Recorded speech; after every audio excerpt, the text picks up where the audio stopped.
Damai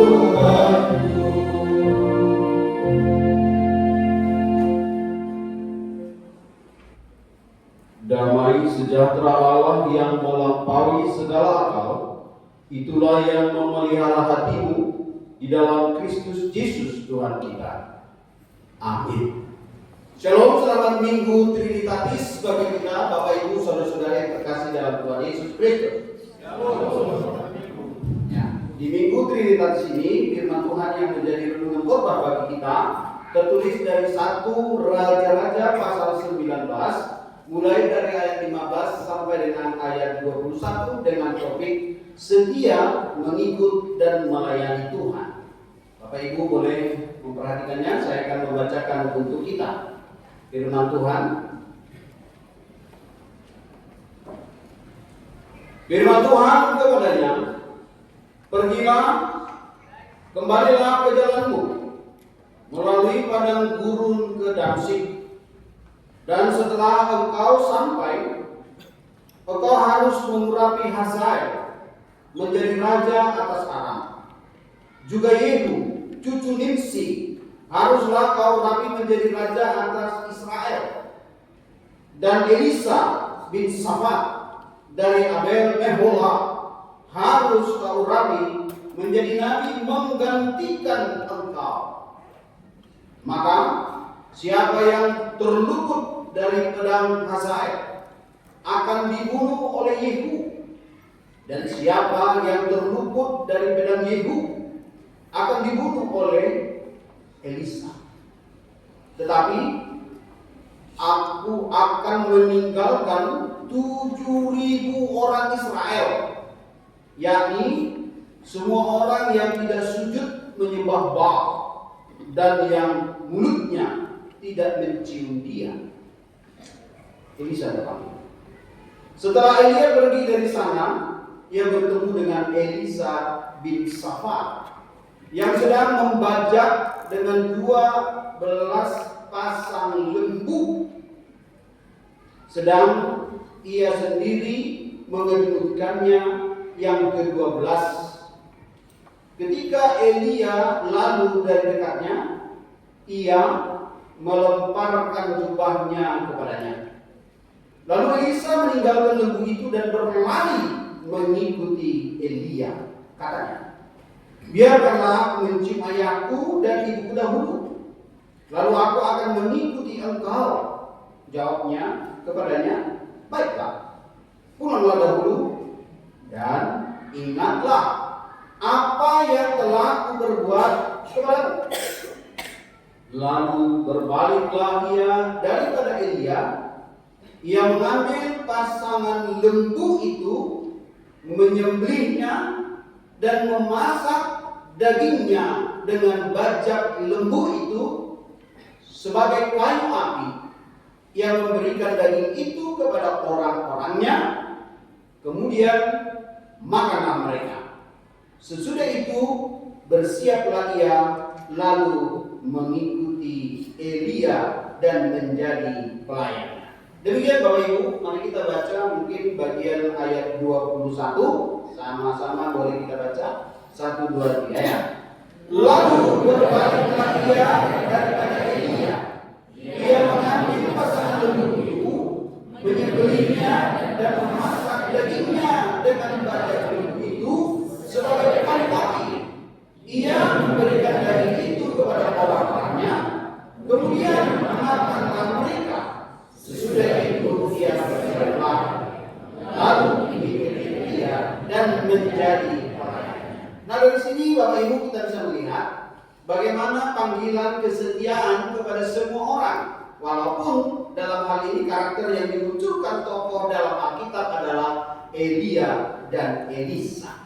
Next ya. Apa yang mau kita lihat di sini? Perkara-perkara besar. Mari kita lihat dulu sekilas bagaimana pelayanan Nabi Elia. Nabi Elia itu terkenal sebagai nabi yang spektakuler. Karena apa? Dia mampu untuk menghentikan hujan tidak turun di bumi selama 3,5 tahun. Bukan sehari, 2 hari, bukan seminggu, bukan sebulan, bukan setahun. Sekarang ini kita sedang berhadapan dengan hujan yang tidak sesuai dengan iklim. iklim atau kondisinya. Kenapa? Kemarin kami ada pelayanan ke daerah Lipo Karawaci. Ternyata di daerah Lipo Karawaci itu termasuk daerah yang cukup bagus, ya, rumah sakit Siloam, universitas PH di sana, sekolahnya juga, mallnya juga besar. Itu daerah Atisa air sepinggang di jalan. Bayangkan begitu. Kebetulan Inang kami ada acara pelayanan di sana menjemput yang sedang kemalangan. Lalu tidak bisa bergerak sama sekali sampai jam 10 malam. Dari mulai siap hujan. Itu salah satu bukti bahwa alam bisa saja tidak menunjukkan tanda-tanda, ternyata itu juga sesuatu yang sulit untuk diprediksi oleh kita. Tapi kita melihat Nabi Elia di sini dengan tindakan percaya kepada Allah, dia ingin menegur bangsa Israel yang berbelok menyembah Baal. Karena pada masa itu Raja Israel, Raja Ahab dan ratunya Isebel inilah sebagai sumber masalah. Ya. Karena apa? Dia mempengaruhi Raja Ahab dan semua Israel untuk menyembah Baal. Dan disitulah Allah murka. Lalu Nabi Elia harus berkata bahwa selama 3,5 tahun hujan tidak turun. Bayangkan Bapak Ibu. Jika ada di antara kita yang sudah menyimpang kepada Baal, lalu ada firman Tuhan mengatakan bahwa daerah ini, seluruh Tangerang ini tidak akan turun hujan selama 3,5 tahun. Kira-kira Bapak Ibu gimana? Apa yang harus kita lakukan? Kalau di sini yang diinginkan oleh Tuhan pertobatan. Nanti kita akan lihat juga bagaimana Nabi Elia berhadapan dengan 450 para penyembah berhala. Lalu dia berkata, mari kita buktikan persembahan siapa yang diterima oleh Allah. Disambar api dari langit. 450 Nabi Baal menyembah Baal dan tidak satu pun gerakan yang ditunjukkan oleh Baal untuk menolong mereka. Sampai mereka memotong-motong badan mereka. Itu adalah kegiatan orang-orang yang menyembah berhala begitu. Sampai mereka memotong-motong diri mereka. Tapi Elia berkata, tuangkan air kepada mezbah ini sampai penuh air. Lalu kemudian Elia berdoa kepada Tuhan, Tuhan turunkan api dari surga. Langsung turun. Bukan hanya kurban itu yang dibakar, batunya pun hancur. Itulah kuasa Tuhan. Nah, itu tindakan iman dari Nabi. Sekarang bagaimana dengan Bapak Ibu? Apa tindakan iman yang bisa kita lihat? Baru kemudian kita bisa melihat dan menyaksikan bagaimana kuasa Tuhan terjadi melalui Nabi Elia. Dia dimampukan oleh Tuhan untuk hadir di rumah seorang janda Sarfat yang miskin. Dulunya ibu ini kaya. Setelah suaminya meninggal, dia jatuh miskin. Dan hanya dia yang ada di kampung itu tinggal. Yang semua orang kampung sudah pergi. Karena 3,5 tahun kekeringan melanda. Dan dia berkata kepada Nabi Elia, ini tepung 1 genggam, ini makanan terakhir saya dan anak saya. Lalu Elia berkata, jika kau percaya kepada Allah, maka engkau dan anakmu akan selamat. Lalu dia percaya. Keluarga mereka selamat selama masa musim kemarau itu. Dan anak dari si janda Sarfat ini juga meninggal. Lalu Elia berdoa kepada Tuhan, Tuhan, hidupkan kembali anak itu. Anak itu hidup kembali. Ketika terjadi pertempuran antara Nabi Baal dengan Elia, itu tadi sudah kita lihat bahwa Allah sanggup menunjukkan pertolongannya. Bahkan ketika kekeringan itu terjadi, Nabi Elia berada di tepi sungai kering. Tuhan mampu mengutus burung gagak. Burung gagak itu hewan yang sulit diatur. Tapi dia mampu untuk menghadirkan roti yang dibawa untuk kepada Nabi Elia di pinggir sungai kering. Dan Tuhan memerintahkannya. Ada Bapak Ibu pernah melihat hewan memberi makan atau menitipkan makanan kepada kita? Satu hal yang lebih spektakuler adalah ini nas yang kita baca tadi, bahwa di mana ketika Elia akan menyelesaikan tugas pelayanannya, dia melanjutkan tugas pelayanan itu dengan meregenerasikan, mencari orang dan mendoakannya sehingga pelayanan itu terus berjalan. Siapa dia? Elisa. Elisa itu profesional. Bapak Ibu sudah pernah membaca di sawah?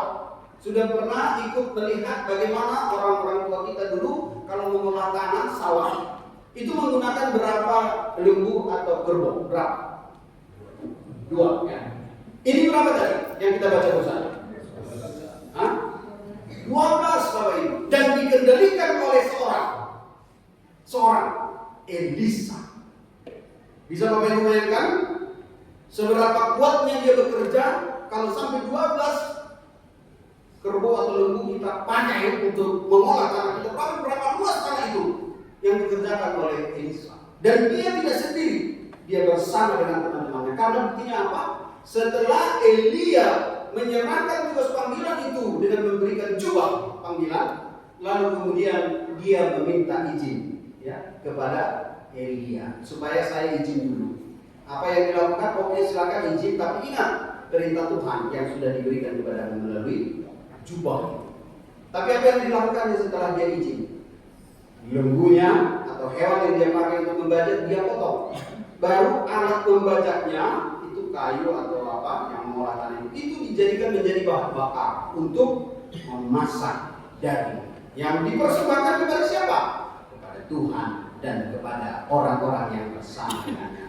Artinya di situ dia mengambil keputusan penting. Jika dia sudah dipilih oleh Tuhan, dia sudah dipanggil oleh Tuhan, dia tidak mau kembali lagi kepada kehidupan lamanya.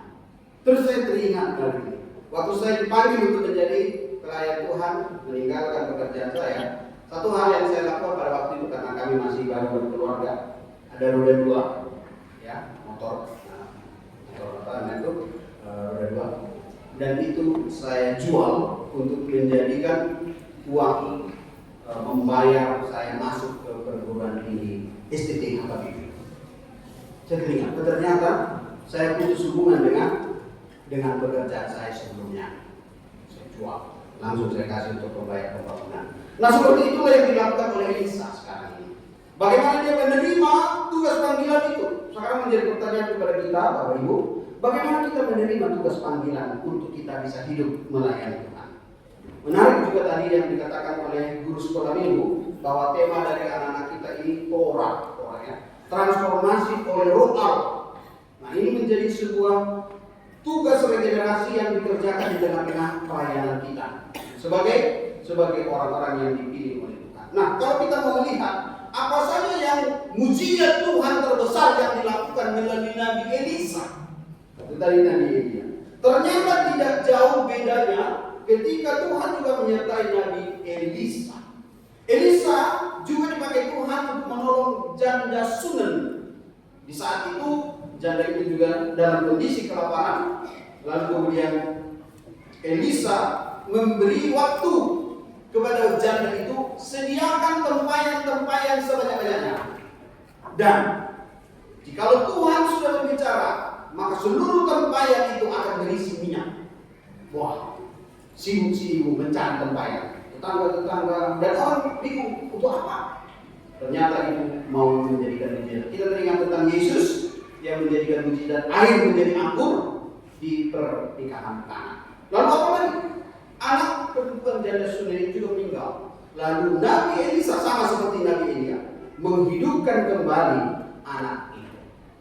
Bahkan kita melihat pertolongan Tuhan ketika Nabi Elisa menggunakan jubah tadi untuk membelah air dan air itu terbelah. Itu Nabi Elisa. Bahkan dia dipakai oleh Tuhan untuk memberi makan 100 orang dengan 20 roti. Jadi ada mujizat kelipat gandaan seperti Yesus memberi makan 5.000 orang dengan 5 roti 2 ikan. Nah itu mujizat. Bahkan dia mampu untuk menyembuhkan seorang panglima perang Naaman yang menderita kusta. Nah sekarang Bapak Ibu, mujizat-mujizat itu terjadi dan sampai hari ini terjadi. Dan kita bisa melihat bagaimana Tuhan bekerja di tengah-tengah kita. Apakah kita juga mampu untuk menyaksikan mujizat-mujizat yang Tuhan kerjakan dalam kita? Next. Nah, ketaatan itu menuntut kepada kita untuk kita bisa berjalan bersama Tuhan. Nah, ketaatan ini menjadi penting karena apa? Lewat ketaatan itulah kita dimampukan untuk berjalan bersama Tuhan. Nabi Elia taat kepada Tuhan sekalipun dia diancam oleh Raja Ahab dan Ratu Izebel. Tetapi dia berkata, aku diutus oleh Tuhan dan melakukan firman Tuhan. Oleh karena itu, aku tidak perlu takut dengan diriku. Dan Tuhan menyediakan pertolongan bagiku. Jadi, kesediaan kita untuk melayani dan mengikuti panggilan Tuhan itu harus disertai dengan kerendahan hati kita, bahkan meminta supaya Roh Tuhan yang menuntun kita sehingga mukjizat-mukjizat dan kuasa Tuhan itu nyata bagi kita, bahkan kasih dan belas kasihannya itu nyata. Melalui Nabi Elisa memberi makan, bahkan menyembuhkan penyakit, menghidupkan anak janda, itu merupakan bukti bahwa Tuhan hadir di tengah-tengah kita. Sekarang menjadi pertanyaan kepada kita Bapak Ibu, apakah kita masih bisa merasakan kehadiran Tuhan di tengah-tengah hidup kita? Kenapa tidak bisa? Ini menjadi pertanyaan sekarang. Next. Ada beberapa faktor yang menyebabkan kita mengalami kendala untuk mengalami mukjizat. Karena apa? Hati yang tidak setia, bahkan mungkin ada sikap perkataan perbuatan kita yang menghina Tuhan karena terlalu percaya. Di pertanyaan yang lalu kita sudah bertiga seorang yang berkata, jika memang benar-benar Tuhan itu ada, saat saya ceramah saya akan meninggal. Dan langsung meninggal. Bahkan ada orang yang mengoyak-ngoyak Alkitab, dia mengolok-olok Alkitab firman Tuhan, langsung meninggal. Bahkan ada orang yang mengentuti Alkitab, langsung meninggal. Bapak Ibu, ini mau dikatakan hati-hati ya dengan apa yang kita ucapkan, bahkan kita menyebut nama Tuhan dengan sembarangan. Saat ini di situasi seperti sekarang ini, di dunia yang besar dan bergelora ini, kita sedang diingatkan dan ditegur. Supaya apa? Supaya kita jangan terlalu menentang, bahkan mungkin mengolok-olok hadirnya Tuhan. Itu karena apa? Kurangnya kita memahami tentang kasih dan keadilan Tuhan. Bahkan terlalu fokus dengan seluruh kebutuhan dunia ini yang nantinya akan kita tinggalkan. Tidak ada satu orang pun yang kita antar. Kemarin kita ada mengantar keluarga itu nanti saya ada fotonya. Nah, baru adanya keraguan. Jangan sampai karena keraguan ini nama Tuhan dipermalukan. Bahkan kita kurang membuka. Kalian tahu berapa banyak Bapak Ibu sekarang yang membuka HP? Tapi Tuhan tahu. Nah, berapa lama Bapak Ibu membuang hadirat Tuhan, bahkan tidak mau membuka hati untuk mendengar firman Tuhan. Motivasi yang salah. Kita datang untuk Tuhan atau kita datang untuk diri kita sendiri. Pengalaman negatif mungkin mempengaruhi kita. Mungkin ada yang pernah mengalami kondisi-kondisi tidak enak, mungkin terganggu atau bahkan kesulitan. Tapi ingatlah, itu sebuah proses kita. 1 Timotius yang kita baca tadi di pertanyaan bahwa proses kita sedang menghadapi penderitaan, di saat itu Tuhan akan selalu setia untuk menyertai kita. Next. Kemarin ada WA dari sebuah pendeta supaya kami ikut di Immanuel Metro Permata, Minang Nyonya Sidau. Lalu kami usahakan di sana, sedang berdoa bersama. Lalu satu hal yang saya langsung dengar di situ, ada teman dari Amang almarhum Ardi Sidomorang berkata begini, seminggu sebelum Amang ini sepertinya kondisi fisik semakin lemah. Iya. Tapi kata-kata beliau, aku tidak lama lagi. Aku akan berangkat menjumpai Tuhan Yesus di sorga. Begitu saya dengar itu saya langsung, oh luar biasa ini. Amang Sidomorang ini, suami dari Inang Sido, walaupun meninggalkan anaknya ya, dan istrinya, tapi satu hal pesan yang saya dapat adalah Amang ini mengaku bahwa tidak lama lagi dia akan meninggal dan akan berjumpa dengan Tuhan Yesus di surga. Bapak Ibu, seberapa tinggi kadar iman kita ketika penyakit dan penderitaan menerpa kita dan ujung akhir hidup kita sudah ditentukan oleh Tuhan. Tetapi kita berkata, aku akan berangkat ke surga menjumpai Tuhan Yesus Kristus. Saya sangat terhibur ketika saya datang kemarin untuk acara buka itu. Karena apa? Karena saya kuatkan ada pesan penting yang saya dapat, yang harus saya sampaikan oleh khotbah ini, bahwa beliau sudah yakin bahwa dia akan bertemu Tuhan Yesus Kristus di surga. Mari katakan pada dirimu, aku yakin sekarang aku sedang dipersiapkan Tuhan untuk menjadi orang yang setia di pekerjaanku, bahkan dalam pelayananku, dan juga di tengah-tengah keluarga. Mari kita lihat banyak orang yang menjadi orang-orang yang bisa kita saksikan. Abraham berangkat tanpa apa-apa, tapi kemudian dia dilimpahkan berkat oleh Tuhan. Ayub punya segalanya, tetapi semuanya dihancurkan oleh iblis. Namun kemudian Tuhan bertindak, lalu memulihkan hidupnya kembali 2 kali lipat dari apa yang dia dapat sebelumnya.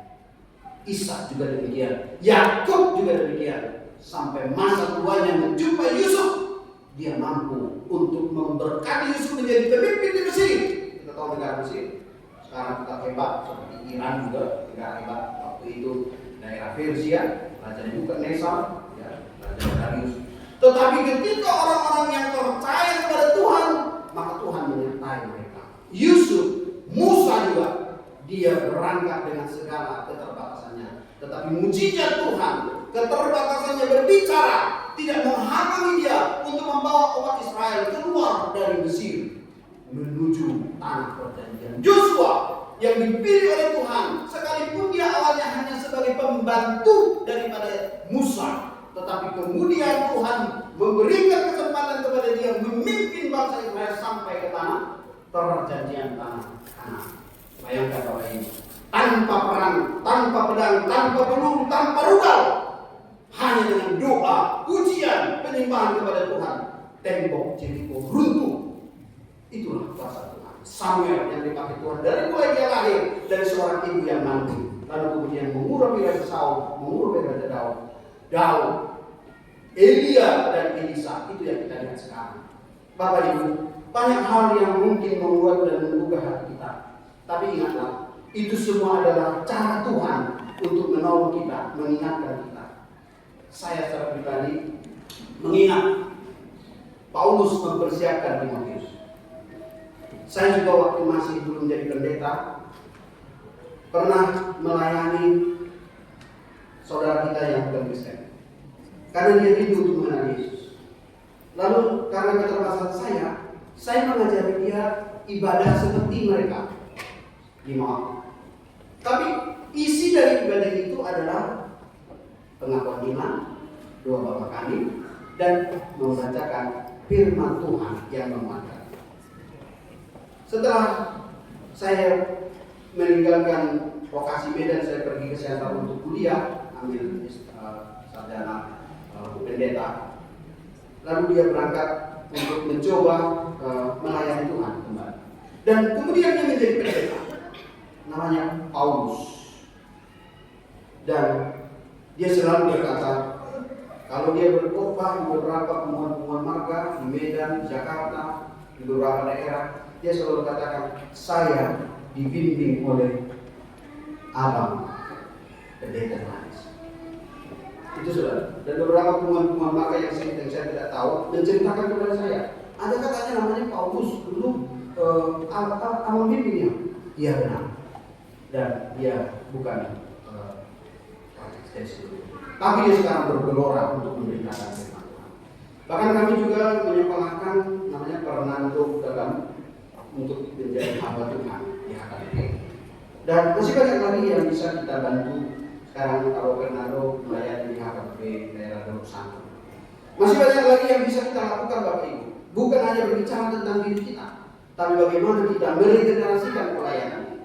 Ketika kami di Jogja, saya bertanya kepada seorang Bapak Arianda. Saya tanya, Bapak, kenapa Bapak pengen untuk membantu sekolah anak-anak SMA yang menjadi guru ria, menjadi pendeta? Alasan Amang Arianda berkata, saya tidak bisa membaptis, saya tidak bisa memberkati, saya hanya mendukung pelayanan hamba-hamba Tuhan untuk mereka bisa dipakai oleh Tuhan, membawa jiwa kepada Tuhan dan membaptis sehingga mereka beroleh keselamatan. Itu bagian saya. Nah, oleh karena itu, mari kita ambil bagian kita, Bapak Ibu. Apa yang Tuhan tugaskan bagi kita sekarang? Ketika kita akan pulang dari gereja ini, kalau kita ikuti tema dari sekolah minggu Torah, ya, transformasi oleh firman Allah, oleh Roh Allah, mari kita berangkat dengan membawa transformasi ini di tengah-tengah pekerjaan, di tengah-tengah keluarga, di tengah-tengah kehidupan kita. Karena yang paling utama dalam hidup ini adalah apa yang kita lakukan untuk Tuhan, bukan untuk diri sendiri. Tapi apa yang kita lakukan untuk Tuhan, karena itulah yang akan menjadi bukti bahwa kita ikut mendukung pelayanan. Di minggu depan kita akan mengikuti minggu ekologi, menyelamatkan bumi, menyelamatkan tanah dari pencemaran. Nah, apa yang harus kita lakukan? Di sini kita bagaimana kita membantu untuk mengumpulkan oli bekas dan jelas minyak goreng. Ya. Artinya apa? Harus ada gerakan untuk menunjukkan kita hadir di tengah-tengah dunia ini untuk melestarikan bahkan menyelamatkan generasi yang akan datang. Kiranya Bapak Ibu boleh menerima kesetiaan yang sudah dilakukan oleh hamba Tuhan menjadi bukti bahwa kita akan tetap disertai oleh Tuhan asalkan kita tetap setia dan berjalan bersamanya. Ada lagi? Nah, ini kemarin kita ada kunjungan ke anak kita, ya, Zefania Pangaribuan dari keluarga Pangaribuan Minang Sibolon. Dan kiranya anak-anak kita yang tadi sudah didoakan juga, yang sedang dalam kondisi pemulihan, unggul, siagian, ya, dan beberapa yang lain bisa mau next. Pelayanan kita bukan hanya di gereja ini, kita juga akan menjangkau distrik Banten. Ya. Jadi melalui pertemuan kita hari Jumat kemarin di gereja ini, kita sedang dipersiapkan untuk berdoa. Ada undangan untuk para Bapak Ibu mengikuti doa waktu dia hari Senin jam 7 malam. Terlebih orang tua kami lansia. Kami datang supaya kita semua menjadi laskar-laskar pendoa yang memenangkan jiwa-jiwa dari pertolongan Tuhan. Kemarin kami ada PHD remaja, itu lagunya I have decided to follow Jesus. Mengikut Yesus keputusannya. Mereka stop menghakimi, fokus mengampuni dan mengasihi. Itu komitmen kami kemarin. Kiranya keluarga untuk diberkati dan mungkin juga Karin Kevin dan juga semuanya para remaja anak poso semakin berani untuk bersaksi dan memuliakan nama Tuhan. Amin. Mari berdoa. Bapa di surga, kami bersyukur Engkau telah hadir di tengah-tengah kami dan kami melihat banyak kesaksian-kesaksian dari orang-orang yang akan berangkat ke surga. Mereka berkata bahwa mereka akan bertemu Yesus. Itu bukti bahwa mereka telah mengimani bahwa Yesus adalah Tuhan dan Juru Selamat dalam hidup kami. Kami juga berdoa untuk para hamba-hamba Tuhan yang sudah Tuhan pilih, Tuhan berikan jubah, bahkan Tuhan berikan bagi mereka tugas tohonan, supaya mereka melakukan tugas itu dengan sungguh-sungguh, tidak menghitung-hitung waktunya untuk melayani Tuhan, tetapi menghitung-hitung kesempatan yang Tuhan sediakan bagi mereka untuk melayani Tuhan. Biarlah kami boleh menjadi anak Tuhan, menjadi tangan Tuhan, menjadi hamba Tuhan, sekalipun kami bukan sebagai tohonan, tapi kami bisa menunjukkan karakter, sikap, tindakan, iman kami di tengah-tengah pekerjaan kami, di tengah-tengah keluarga kami, di tengah-tengah usaha dan bisnis kami, di tengah-tengah perjuangan anak-anak kami dari SD, SMP, SMA sampai yang kuliah, bahkan yang sudah bekerja. Biarlah semuanya kami sehati untuk setia melayani Tuhan. Kami percaya apapun yang sedang kami perjuangkan dalam hidup ini adalah sesuatu yang baik bagi kami. Namun ada perencanaan besar Tuhan yang lebih baik dari itu, yaitu ketika kami bersandar dan berjalan dalam terang Tuhan. Ajari kami Tuhan untuk tidak hanya melihat kepentingan kami, tapi melihat apa rencana Tuhan atas hidup kami. Oleh karena itu baik hidup saat ini dan hidup kekal yang akan datang itu menjadi milik kami, karena kami percaya Tuhan selalu beserta kami dan kami setia mengikut Yesus. Terima kasih untuk semua program pelayanan yang boleh terjadi di gereja ini, di resort, bahkan juga distrik, bahkan kantor pusat HKBP yang dipimpin oleh Eporus. Kiranya semua pelayanan doa, bahkan juga kesaksian, bahkan juga tindakan-tindakan penyelamatan melalui minggu ekologi, bahkan juga pelayanan-pelayanan kami dengan rumah tangga tangga dan keluarga. Itu boleh kami kerjakan bersama-sama. Bapa di sorga, tolonglah hamba-hambamu, para pelayan-pelayan Tuhan yang saat ini sedang diutus ke daerah-daerah, bahkan ke Afrika, yang saat ini mungkin sedang membutuhkan jamahan, pertolongan, kekuatan dan perlindungan Tuhan. Bahkan juga akan berdoa untuk seluruh jemaat Tuhan yang memberi hatinya, yang siap mendukung, bahkan melayani, menopang para hamba Tuhan, para pelayan-pelayan Tuhan, utusan-utusan Injil, evangelis untuk memberitakan Injil. Berkati semua jemaat yang menopang para pelayan-pelayan Tuhan, sehingga mereka merasakan berkat yang melimpah, pertolongan dari Tuhan senantiasa. Berkati juga Tuhan di lingkungan masyarakat kami, dalam rangka kami mempersiapkan 7 Agustus, kiranya lingkungan kami, bangsa dan negara ini boleh tetap bersatu, bahkan berjuang bersama dengan mengandalkan pertolongan Tuhan.